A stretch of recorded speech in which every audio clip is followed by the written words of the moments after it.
Welcome to Duval County Public Schools Wellness Wednesdays, brought to you by the Departments of Health and Physical Education and School Behavioral Health.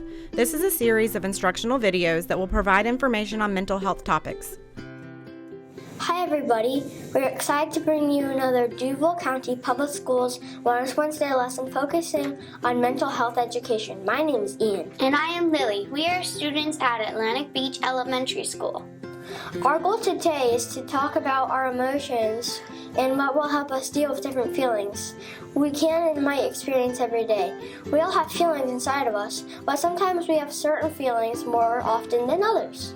Today we will talk about recognizing our feelings and emotions and how to tell if it is just a bad day or maybe something more. We all have bad days, right? That is perfectly okay. Being able to recognize what our feelings and emotions are and how to deal with them is very important. We also need to make sure we know how to tell when our feelings become more than just a bad day, and how to recognize it when it happens, and what we can do. But before we do that, let's review our ground rules. Listen when someone else is talking. Leave names out of stories or questions. Be kind and respectful. Allow one person to speak at a time. Don't interrupt. Let's not gossip. What's shared in here stays in here. Now that we've reviewed our ground rules, let's get into today's lesson. Today we are going to learn about our feelings and how we can own our reactions to those feelings. Talking about how you feel can help you cope or deal with everyday challenges, but saying and expressing how you feel isn't always easy. We all have feelings sometimes. They are good, sometimes they are bad, other times they are hard to handle. Feelings are set off by our experiences and our thoughts. There are many kinds of feelings. You can feel happy, silly, calm, safe, relaxed, proud, or excited, while other times you can feel sad, frustrated, mad, unsafe, or even angry. Often our feelings are due to reactions of something else happening. For example, if you go to a friend's birthday party, you likely have fun, which makes you feel good. You likely feel happy and excited and enjoy what you are doing. Another example could be that your sibling took your favorite toy without asking and refuses to give it back. This has made you very angry, mad, and frustrated. There are many different feelings that we experience every day. These feelings we experience can help to protect and guide us so we know what to do in different situations. They help us to seek out those good experiences and avoid danger. For example, have you ever felt that weird feeling in the pit of your stomach when you know something isn't right? That feeling is a signal from your body to be cautious and alert to potential danger. Feelings help us understand other people too. When we see a friend jumping up and down, acting very excited, we can assume they are very happy about something that has happened. Or if we see a friend alone, crying and by themselves on the playground, we likely think they are sad about something and need a friend. Seeing and recognizing our emotions and the emotions of others is helpful when building friendships and relationships. Sometimes we might express our feelings in very strong ways that are bigger than the actual situation and blame others for our choice and how we reacted. These could be good feelings or bad feelings. Let's look at an example of both. Your friend is telling you about their new cat that their family rescued over the weekend. Your friend is very excited and eager to tell you all about Mr. Whiskers. But while they are talking, you remember a really fun story about your dog that you want to share, so you eagerly interrupt your friend to tell them your story. While your feelings of excitement and being proud are good, and you didn't mean any harm, you have interrupted your friend and made them feel like their story isn't important.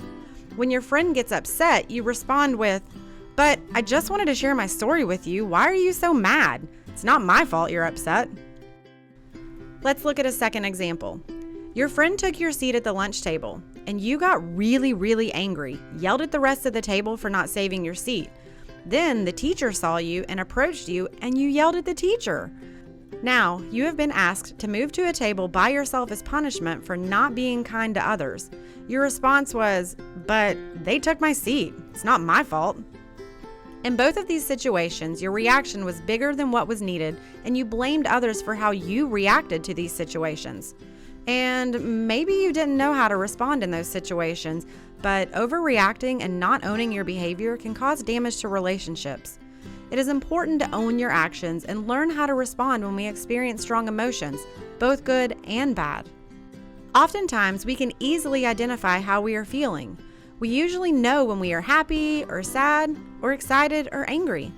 However, sometimes our feelings can seem confusing because we feel multiple emotions at one time. It is okay to have all those feelings, both good and bad. It happens to everyone. However, while it is okay to have those feelings, it is not okay to hurt others when your feelings are in overload. For example, just because you are angry at school about something that happened, it is not okay to disrupt the class with your behavior acting out. It's also not okay to lash out at our classmates, teachers, family, or friends because we are feeling lots of strong emotions all at once and also blaming everyone else for how we are feeling. Dealing with those bad or negative feelings means accepting them without allowing them to take over. Again, it is okay to feel upset, angry, and mad, but we have to learn how to respond to those feelings in a healthy way. And when we don't respond in a healthy way, we have to learn how to stop making excuses, stop blaming others, and own our own actions. In this video, Morgan talks about why we need to stop blaming others and what we can do to own our own actions. We've all heard it. It's not my fault. She did it first. I forgot. It's not my job. These are all excuses. Excuses just blame others so we don't have to be responsible for what we did. Here's what I say. It's time we own what we do and start taking responsibility. How can we do that? Well, today we've got 3 things we can do to stop making excuses and start owning our actions. I'm Morgan, this is Rocket Kids, and let's get this started.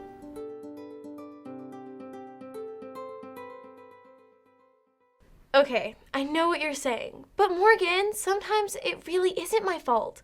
I get what you're saying, I do, but I say, yeah, it is your fault. Hold on, okay, stay with me here. You are you. Everything you do is you doing it, not someone else. It's you. Everything I do is me doing it. Yeah, that's me. If I slide down a muddy hill in my new clothes or get a bad grade on a test, that's me that did that. I might say, Sally made me go down that hill, or Sarah has my math book so I couldn't study. The truth is, Sally and Sarah didn't have anything to do with it. So stop blaming and start owning. Number 1, own your part. Something happened, no matter whose fault you may think it is. And now you have to explain it to an adult, why you did what you did.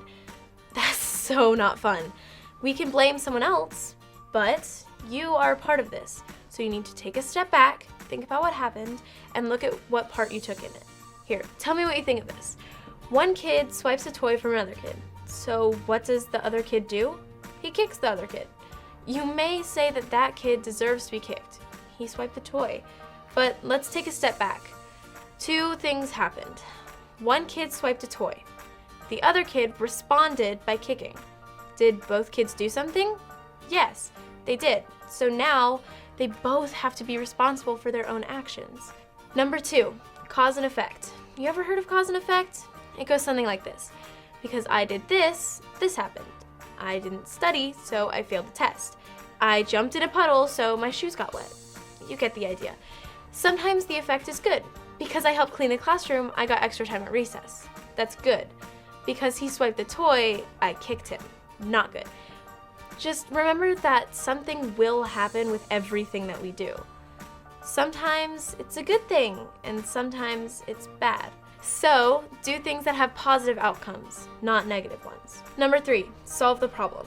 When faced with something, we have choices that we can make. Sometimes we make bad choices, and that's okay because we can learn from those mistakes. And sometimes we make good choices.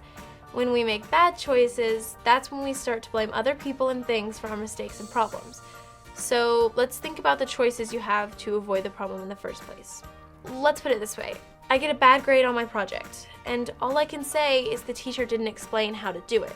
Wait, that's my excuse? I didn't own that. Maybe I can ask myself, what could I have done about that? How could I have avoided that bad grade? Did I think about asking the teacher to explain the project to me if I didn't understand it? Maybe I should have, because that's better than blaming my teacher for my bad grade. I got the bad grade, not her. We have choices and we are all smart people. So let's solve the problem before it's a problem. As kids, we will do a lot of things to avoid taking responsibility for our actions. Let's face it, no one likes to get in trouble, especially kids like you and me.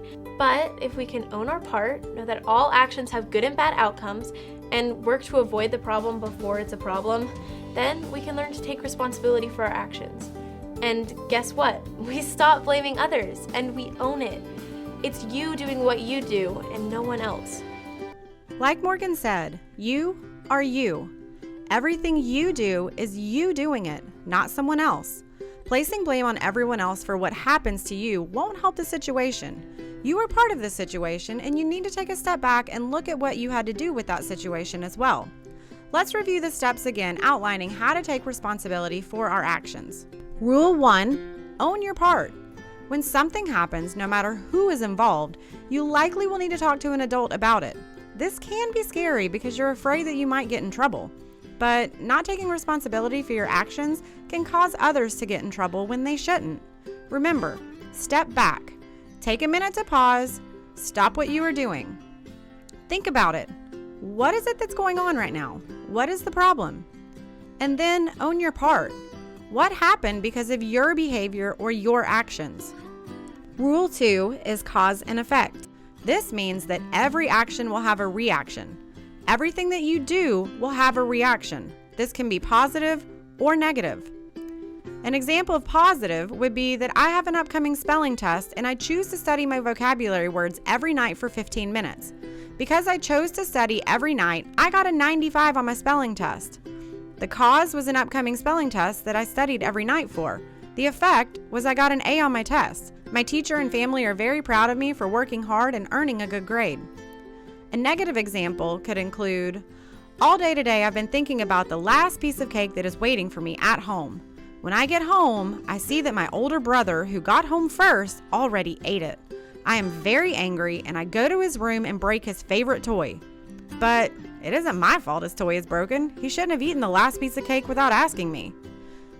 So the cause in this is that the brother ate the last piece of cake that I had been dreaming about all day. And because he did that, I chose to break his favorite toy. Now my family is disappointed in me for acting out, and now I'm grounded from all electronics for the next 3 days.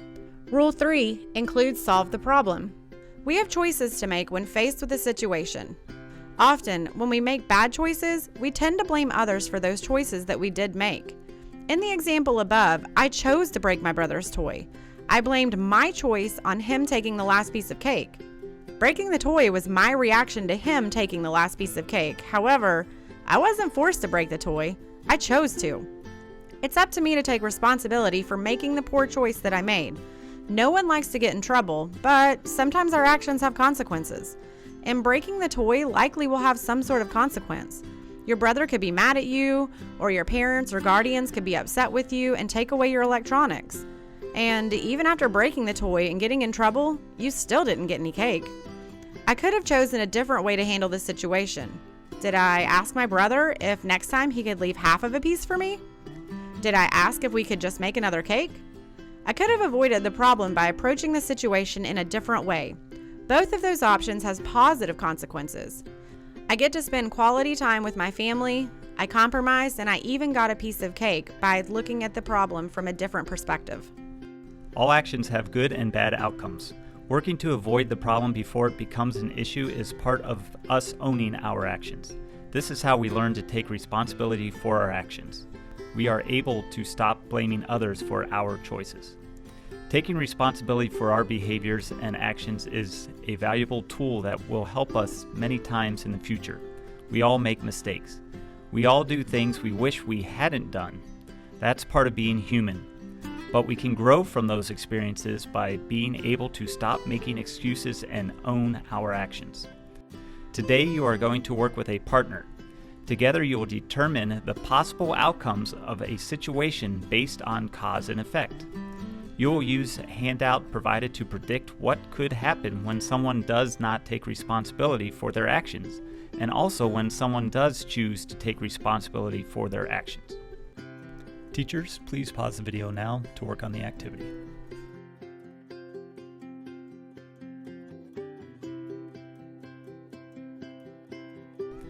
Today's activity gave you a chance to predict the outcomes of different reactions to the same situation. It is important that we learn how to take responsibility for our actions and emotions. Strong emotions are a normal part of life. We all experience them. We all will make mistakes along the way when we need to express our emotions. But as long as we are able to take responsibility for those actions, then it will be okay. We can take these mistakes and turn them into an opportunity to learn from them. As we have mentioned before, one way we can help cope with strong emotions before we lash out at others is to practice calming activities. We are going to learn another activity you can do the next time you are feeling a strong emotion. Today's calming activity is called triangle breathing. Let's try triangle breathing together. You will inhale for 3 counts, hold for 3 counts, and exhale for 3 counts. Find a comfortable position with your back straight. Rest your hands in your lap. Gently close your eyes or leave them open. Feel your feet on the floor. Relax your shoulders back and down. Let your whole body be still. Feel the air moving in and out of your nose.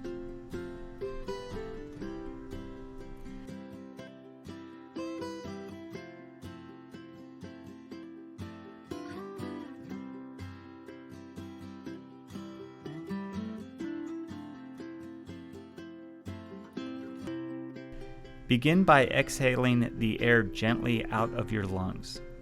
Now inhale through your nose. 1, 2, 3. Hold. 1, 2, 3. Exhale through your nose. 1, 2, 3. Inhale. 1, 2, 3. Hold. 1, 2, 3. Exhale. 1, 2, 3. Inhale. 1, 2, 3. Hold. 1, 2, 3. Exhale. 1, 2, 3. Inhale. 1, 2, 3. Hold. 1, 2, 3. Exhale. 1, 2, 3. Now breathe naturally. Feel the air moving in and out of your nose.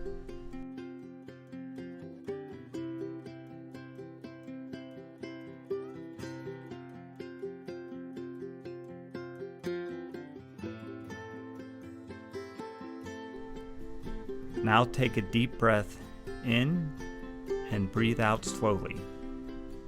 Notice how you feel. If your eyes are closed, gently open them. We hope that you are able to use some of these strategies discussed in today's lesson the next time you feel your emotions getting bigger and bigger. And remember, it's always okay to ask for help if you are unsure of how to handle those feelings. If you would like to speak to someone, I encourage you to talk to your teacher or a school counselor. We look forward to seeing you on the next Wellness Wednesday. Lessons and activities are developed by DCPS staff certified in health education and licensed mental health professionals. Lessons include resources from research and evidence-based curriculums. We would also like to extend a special thank you to the Atlantic Beach Elementary production team for their assistance and participation in this month's video. Great job, Dolphins!